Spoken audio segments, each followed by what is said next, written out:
What's going on, Wolfpack Nation? Welcome to another episode of Tuffy Talk. We appreciate y'all tuning in here as we are now ready to talk about the 2024 NC State football schedule, y'all. If you haven't already, make sure, again, before you even do anything, do us a big favor. And if you're watching this on YouTube, hit that subscribe button, hit that notification bell. If you're listening to this on Spotify, Apple Podcasts, wherever you listen to this podcast, do us a big favor. It really helps support us, and leave us a 5-star review. We would greatly appreciate that as well, along with following us at Tuffy Talk Now on Twitter, Instagram, and TikTok, y'all. But with that being said, we got the whole crew here with us besides our friend Lindsay, who was not here. But we got 5 out of 6, which isn't bad, to talk about the 2024 NC State football schedule, which has now been released. No times, but we have dates and bye weeks and opponents and everything in between. So with that being said, Macon, my man, my other OG, Tuffy Talk OG. Yeah, I'm gonna give you. Did not just say OG. I mean, it's guys, it's his show. He can do what he wants. Okay, I mean, that's fair. Especially when he's calling me the OG, he can do whatever he wants. So, just go ahead and put him on a pedestal. No. I'm okay with that. No, favoritism isn't allowed. 10 points for Gryffindor. Oh gosh, now we have Harry Potter. I'm not a Harry Potter guy. Can we get to this, please? All right, Macon, what was your initial thoughts on the schedule overall when you first? My initial thoughts were, I mean, really the one where I thought was solid schedule. Like, I thought it wasn't anything that was like, oh man, this sucks. Like, State's got some really tough matchups. We knew. I think who the rivals were. We knew the opponents already, just what order they were going to be in. Does it set up like super easy for State? I don't know. I don't necessarily think so. Is it challenging? Necessarily, no, I don't really think so. I just think what's interesting. At some point, I think it was Greg last live stream we had. This year in particular, the AC teams get 2 bye weeks. Or the country, I think. Maybe it's just ACC, but I think it's you get 14 weeks to play 12 games. Right. So weird. My thing is, okay, who are home games, who are road games? Home games, I thought I had a little bit left to be desired this year for me personally, but I will say the one I caught my eye was, hey, we get Stanford at home. That's the team we don't play a whole lot, and I will be interested in seeing that game in particular. Now the Block S's. Right, exactly. We play all 3 Block S's will play each other this year on our schedule. Ooh. Syracuse, Stanford, and NC State. So interesting. I guess whoever wins those games, who has a better record, will have just get an S trophy. Ownership. Yeah, exactly. You should be. Yeah. But man, I think the road games this year, if you want to count Tennessee as a neutral site road game, I think those are maybe like the more challenging games actually on our schedule, which you would think you'd want those to be home games, the more challenging matchups. And those are, again, including the neutral site game, Tennessee, second game of the year, Clemson, 4th game. Got a few games on the road. You go on the road, you play Cal, and then you got Georgia Tech and UNC at the end. The bye weeks I thought were interesting where they were placed because you get the bye week coming off the road game at Cal, which it sounds like when I watched the ACC network, they said the ACC try to do that for most East Coast teams, I would say in particular, after they make the road trip out to California. So that's good. Some people said, hey, maybe we should do it beforehand, but I'm okay either way. And then they have the bye week before the Georgia Tech game. So, for me, I like it. The opponents this year do not intimidate me very much, except for, I could be going to a little bit more, but I thought it was a solid win, a solid schedule for State. And, I think the other thing, too, is a side note. I'm kind of glad we get Clemson again early. I always like playing Clemson early, before they really figure themselves out. But that's all I'll say, and we can get to it a little bit deeper later. Yeah. And Michael, I want to kind of ask you, what would you say, was the most, I guess, would you agree is there really, in your opinion, not really a stretch here where you would say there's kind of a gauntlet here? I mean, obviously the Tennessee and Clemson, 2 out of the first 4 weeks, that kind of jumps out at you. But you've got Louisiana Tech in between them. So it's not like you're playing them back to back, but that's definitely not the easiest setup it could have been, especially with Clemson being a road game. But good news with that is you get your two hardest games out of the way in the first four games. So the back 2/3 of your schedule is pretty light.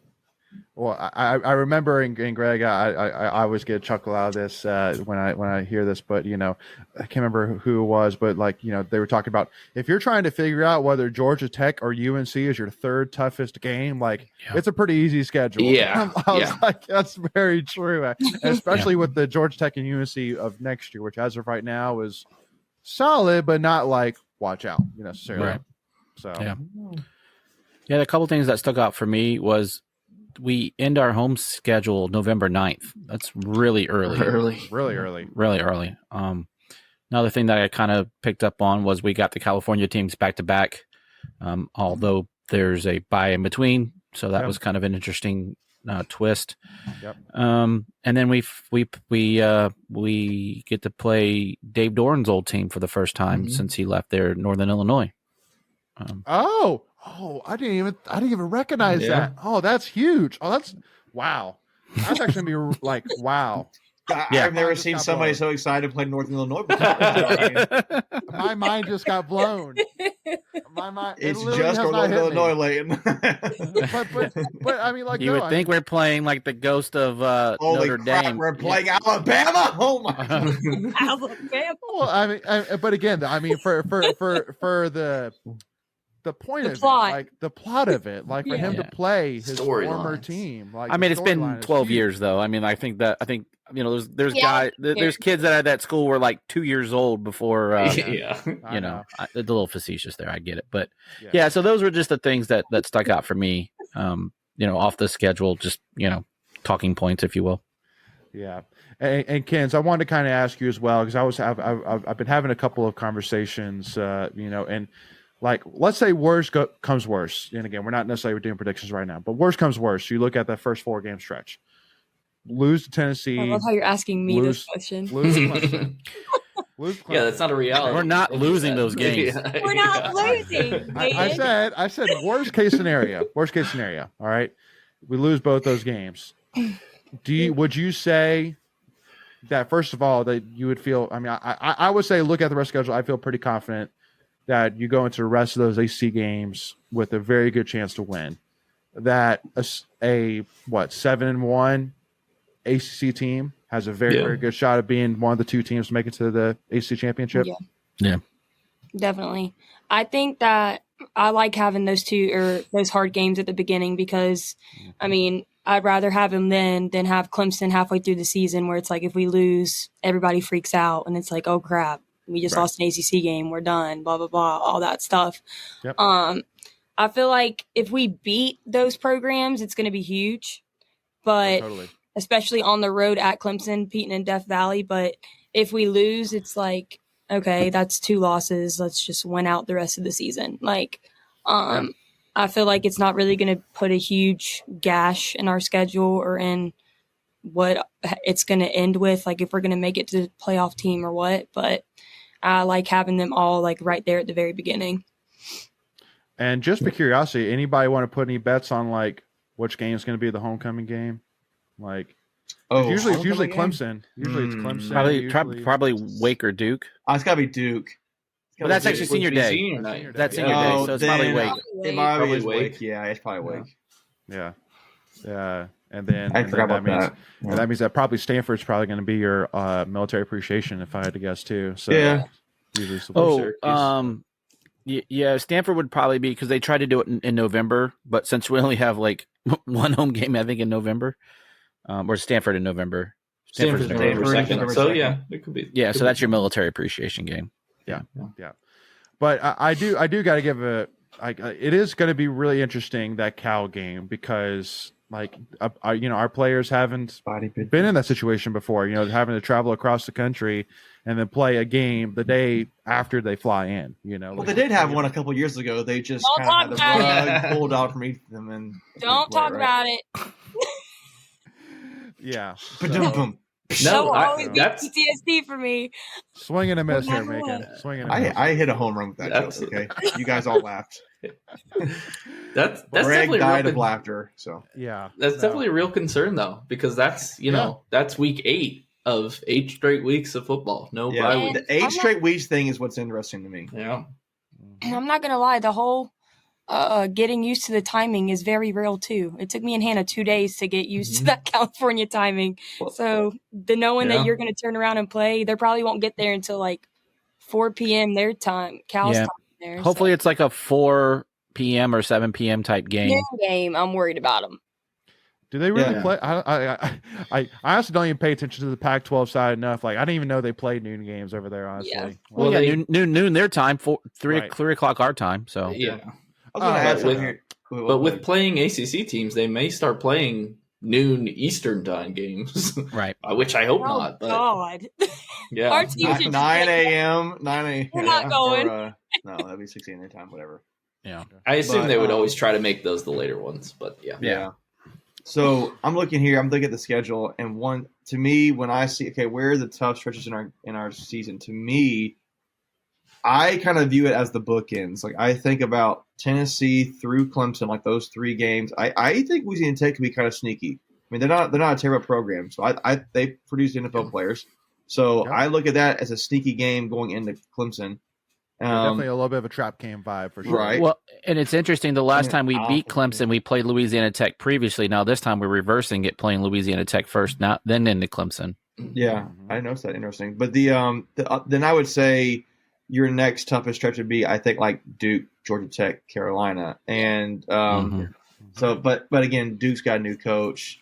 Georgia Tech, I think I don't know, man. Georgia Tech on the road, tricky. I think it's going to be a tricky game because they're not played well. They're not that bad. I mean, and Haynes King is a good quarterback for Georgia Tech. Do they still have Travion Cooley as a running back?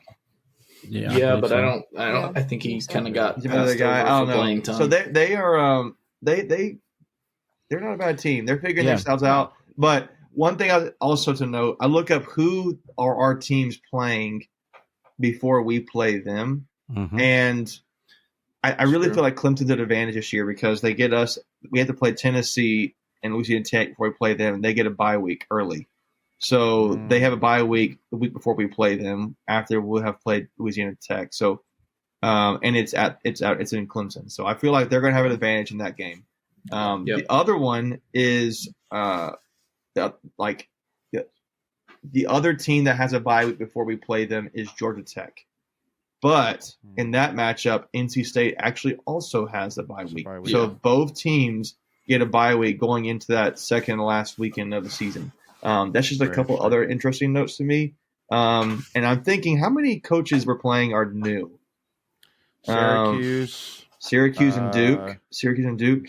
Did Cal get new? I don't know if Cal did or not. No, Cal's got the same coach. How many guys got new quarterbacks? I know Syracuse, Duke, UNC do. We didn't get the Ben Finley. NC State technically does. NC State game. I was so upset about that. Carolina will have a new quarterback. Right, Carolina, Duke, and Tennessee, and Tennessee, and Syracuse. So he has played a little bit, though. Yeah, he played in their bowl game. Right. To me, the team that I think maybe people might be sleeping on, because I'm just thinking about it because what I've seen other teams that have really done well the transfer portal do. I think Syracuse could be a little sneaky because the quarterback from Ohio State. Yeah, they bring in Kyle McCord. They've got a bunch of young, high-ranked players transferring in or committing to them. And didn't Rondé Gadsden come back? He did. He's going. So back. I don't know, man. I think my people might be careful not to sleep on Syracuse. I'm not, and it is in Raleigh. So, but it's at that point, I've been 7 straight games. They're a team that could maybe have figured themselves out by then a little bit. So, I don't know. I just, I don't know. I think those are a couple notes to me. I know. I'm looking forward to it. I think it's pretty good matchup. But overall, this is a relatively favorable schedule, favorable opponents for sure for State, and I don't want to get into predictions, but I also know Wake Forest will have a new quarterback as well. because the quarterback that we played against transferred. The one thing quarterback, right? So yeah, for sure. The one thing, Cal's gotten a lot of press with their transfer portal. I've seen a lot of positive things about what they brought in. So they got a quarterback from North Texas who I think was, pretty decent. Yeah. So that's something to kind of look at. For me, we've talked, and we're not talking protections, obviously, but you can go and lose that Tennessee game and still have national championship aspirations, or at least college football playoff. The one loss isn't going to hurt you. Even if you lose to Clemson, I think you're going to be okay. I don't think you can lose any more than 2 games in the ACC and still have a shot. Again, it obviously depends on the 2 that you lose and tiebreakers and so on and so forth. But if you lose more than 2, you're done. You're out of the ACC. Playoffs. Well, you're not in the playoffs either, right? I mean, Well, no. All you have to do is win the ACC, and you're in the playoff now. They're taking conference champions, so the Florida State debacle won't happen again. As far as what happened? But you don't think? Let's say you're the runner-up, you play in the game, but you don't win it. Are you you're to me? Oh no. Oh no, you're out. Yeah. Really? You think so? At 12 teams? With 12 teams with 2 losses, you're probably out. Because if you're NC State, you're probably out. There you go. So if you look at the rankings this past season, you look at the top 12 teams. There's a bunch of 2-loss teams in there. There's a couple that weren't. That were below, but it was basically okay, you have to get at least 10 wins. That's the bar if you want playoffs, and then you have to get that extra win or 2. So the ACC is not going to get the benefit of the doubt. You can't go into the ACC championship game 10-2, and nobody can get hurt either. Nobody can be hurt. Yeah. You can't end the season 10-3 and feel really good about making the top 12. So without getting into predictions, do you guys think that's achievable with what you're seeing right here? 100%. I mean, you need more so than previous years. I mean, you're going to need. We've already determined you're going to need some luck. So any team who has that kind of schedule needs. The Tennessee matchup, I was worried about until I saw that we get a game right before that, and it's not one of those hard games like against Clemson or one of our ACC opponents. It's a Western Carolina team that we should beat by a pretty big margin. So it's we're going to get our team figured out. Anai's going to be able to put that together, see who flows well together. It's going to be a game to be able to set up for when we go to Charlotte, which we haven't won in Charlotte. So long time. Yeah, probably shouldn't even go to that game. Yeah, I'll add this too. State does avoid who they're not playing. I was going to bring up. Yeah, they don't play Florida State. Yep. They don't play Louisville. SMU. Miami. You want to talk about SMU? SMU is getting some recognition and how they 10 wins. Yeah. So I think I saw they had a top 25 recruiting class. But then they don't have people. Some people think Virginia Tech's a scary team maybe next year. They don't play Virginia Tech. Yeah. So it really is. Beyond it shakes out good beyond Clemson. Which I'm not even totally scared of them at this point. But one thing that kind of frightens me is in Death Valley. We won 2 of the last 3 against them. Yeah, but if you going those there, are home games. Yeah, there it might be a different story. But it's they don't play a lot of really tough teams. So the other thing I wanted to put a bow on was the Tennessee game, is we do play that first game on a Thursday, so it does give you a couple extra prep days. Yeah, that's a good call. And I think that Georgia Tech game is a Thursday game. That is a Thursday game as well. I think that's it. I think that's the only 2 Thursday night games we got. Everything else is Saturday, including the UNC game. Yep. That gets Wolfpack Nation even hyper to head to Charlotte that next week to watch us play Tennessee. Thursday night games at the Carter are freaking electric. That's true. Having that as our first game of the season, that's a big deal. But to your point earlier, guys, you mentioned something about, hey, watch out for Cal, and I mentioned Syracuse. Cal, I'm just looking at an article here that had as of January 16th, so 2 weeks ago, they had a ranking for On3, and Louisville had the number 1 transfer class. Florida State had number 4. Cal had number 6. NC State is number 7. And Syracuse is number 10. So that's where I'm kind of I didn't even notice that. I didn't know that about Cal, but I knew about Syracuse. So Two teams and just not be like, okay, they're cakewalks. I mean, transfer portal teams who really hit that hard have kind of already shown a little bit you can be successful. So yeah, but also keep in mind that can be misleading where your team was so bad. Or you had I get such that. a mass exodus, you know, and that's not to take away from those teams. They still earn that ranking, but that doesn't speak to the quality of the team as a whole. Right. Yeah, that's right. Sure. So with that being said, again, y'all, we'll definitely do more predictions after we get a little bit closer, like, you know, get our heads, you know, let's get through the spring game a little bit. Yeah, exactly. See the spring game. Let's see what really got. Yeah, right. Exactly. But who's going to be the starting quarterback? I think it's Lex Thomas. I'm not sure. Right? Yeah, right. Michael. Guess we'll find out. Michael, why are you doing that, Michael? Come on. On a side note, I am interested to see like how they divide up these teams this year because there's so much talent. So like, who's going to be red, who's going to be white, and should be fun. Yeah, no, I that's what I'm actually the most excited about is to see like, oh, that guy's on the second team.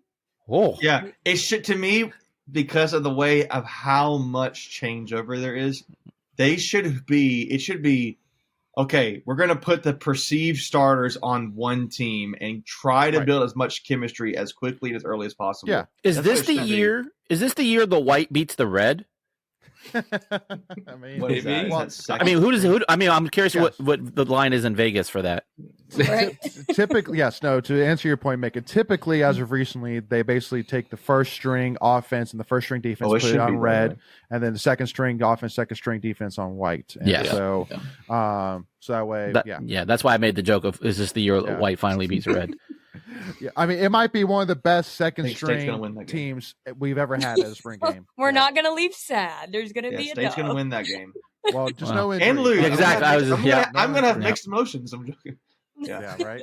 Before we continue, I want to take a quick second to tell you about our sponsor, Flatlands Jessup Insurance Group, that has your whole world covered, with agents in 5 offices throughout eastern North Carolina to help you decide how much coverage you need, offering policies for home and auto, recreational vehicles, commercial, crop, health, life, and employee benefits. They are able to combine options to find a comprehensive solution that works for you.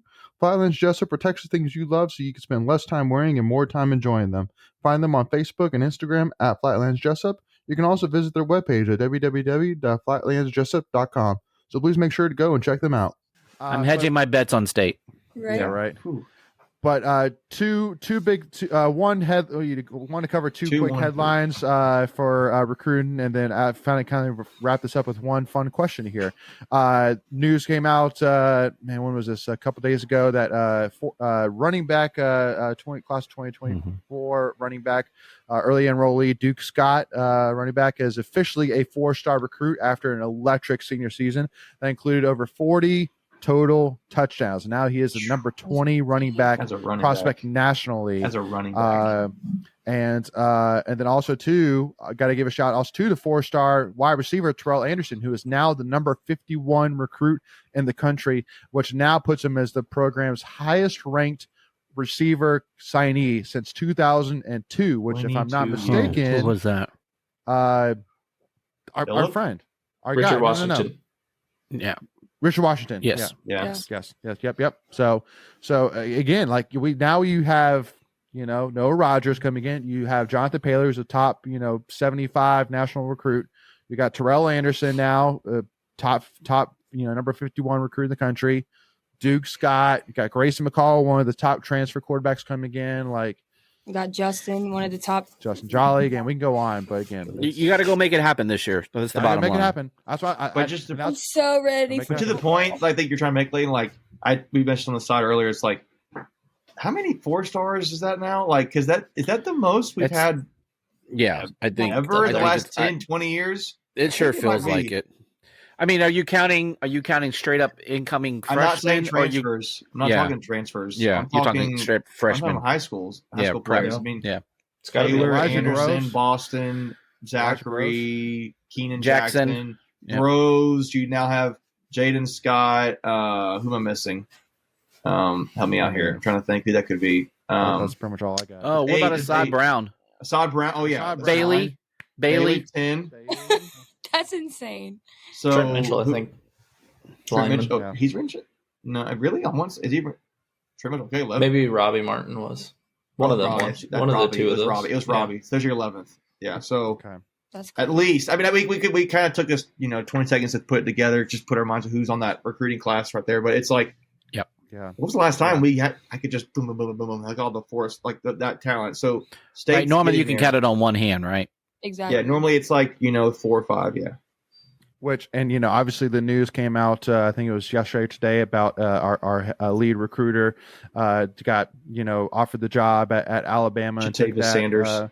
Jatavius Sanders, which is a definite loss for sure. But again, if there's one thing I know about Dave Doran, he always says, if somebody leaves, I'll go find somebody better. He plugs and plays pretty good.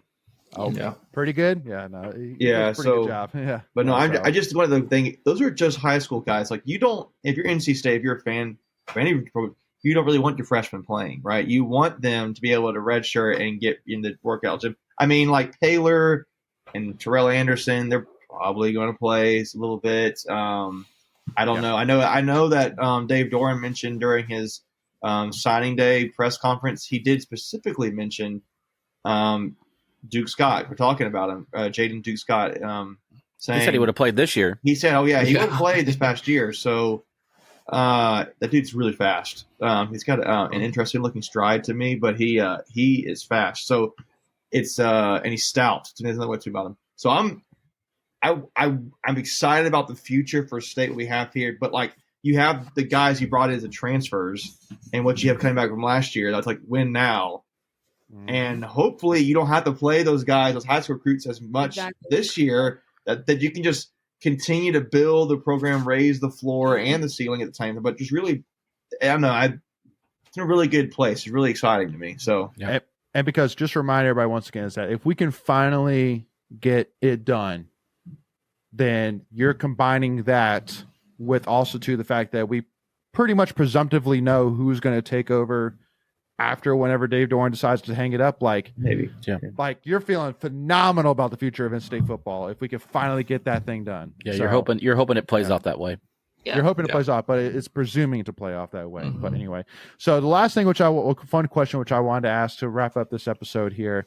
Last week, Michael, Greg, and I had some fun debate, conversations, things like that, with Ken's making. We weren't able to have you all a part of it, but it did kind of make me think of one question when we were talking about, how Torrey Holt, why the guy's not in the Hall of Fame yet.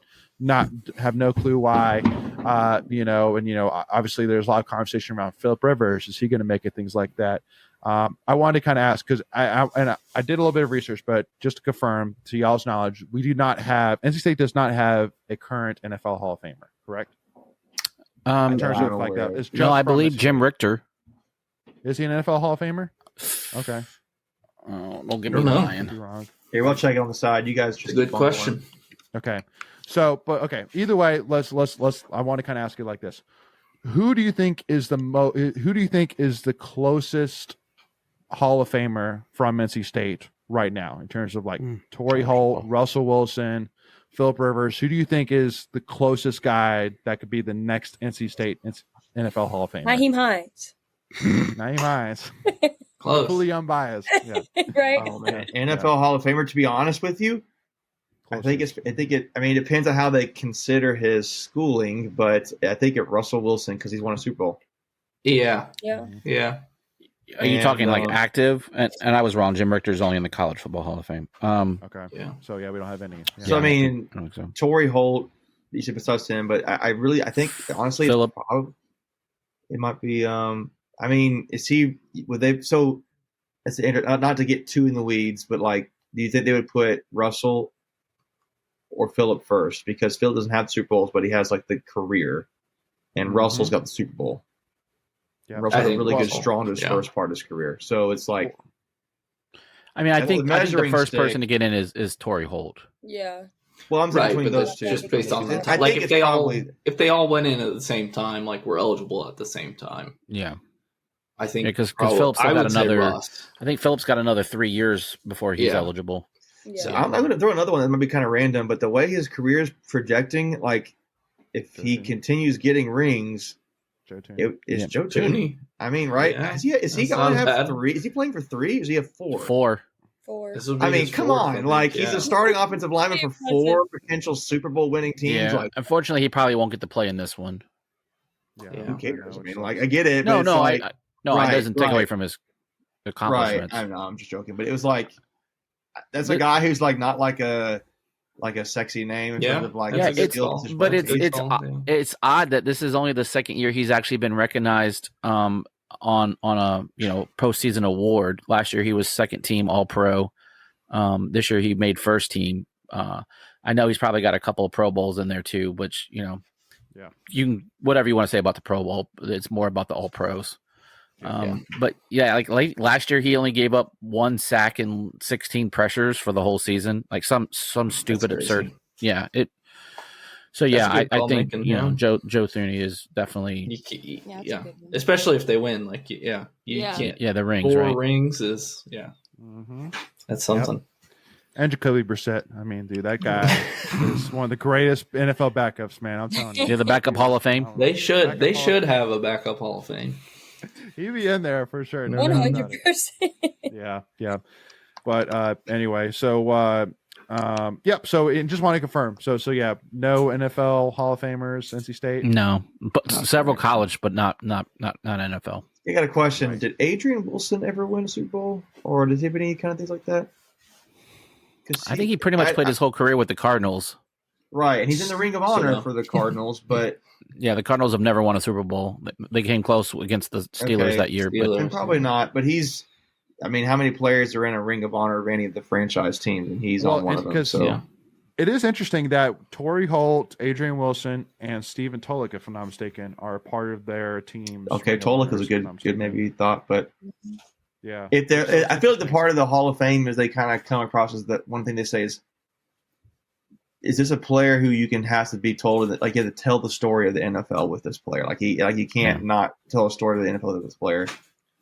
Yeah, Tulloch, unfortunately, I mean, Tulloch's not even near that. Tulloch, I mean, honestly, you could kind of say Tooney, but it's like with the dude's got 3 rings, might get 4. Yeah. Like, you're gonna have to do something with that. See, the problem with offensive linemen is it's really hard to measure their worth, if you will, their greatness. Yeah. I mean, you've got a few like the Anthony Munoz and Orlando Pace, like those names, those guys, like Joe Thomas. Yeah, exactly. They're Hall of Famer. Yeah. So yeah, but I think Joe's in that conversation. Again, I didn't realize how old he was, because ironically I was looking him up today on some stats. He's 31 years old.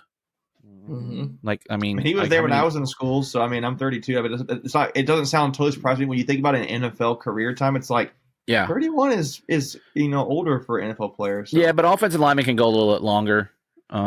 They tend to hold up a little bit better. 38, they can go. I think. Yeah. He's probably got another 3 to 4 years of elite play left in him. Totally, absolutely. So. All right, Wolfpack Nation, with that being said, hope everybody enjoyed this discussion, to kind of get you a little bit excited here for the 2024 NC State football season. And again, y'all, it should be a fun one. So just, buckle your chin straps, tie them shoelaces tight, and let's go win ACC championship. Let's go get it done. So, but again, April 6th, 2 o'clock p.m., NC State spring game. Make sure to be there. Come check it out. There's going to be a lot of, I'm sure, pregame festivities. So make sure to come enjoy it. Check it out. It'll be a fun time. And for us, Wolfpack Nation, if you haven't already, do us a big favor. Hit that free subscribe button. Hit that notification bell. And if you enjoyed this conversation, hit that like button. And if you're listening to this on wherever you're doing it, whether it's Apple Podcasts, Spotify, you name it, do us a big favor. Give us a 5-star review, and we'd really appreciate that. And make sure to give us a follow. Tuffy Talk Now on Twitter, Instagram, and TikTok, y'all. Thank y'all so much. We'll see y'all soon, and go Pack, y'all.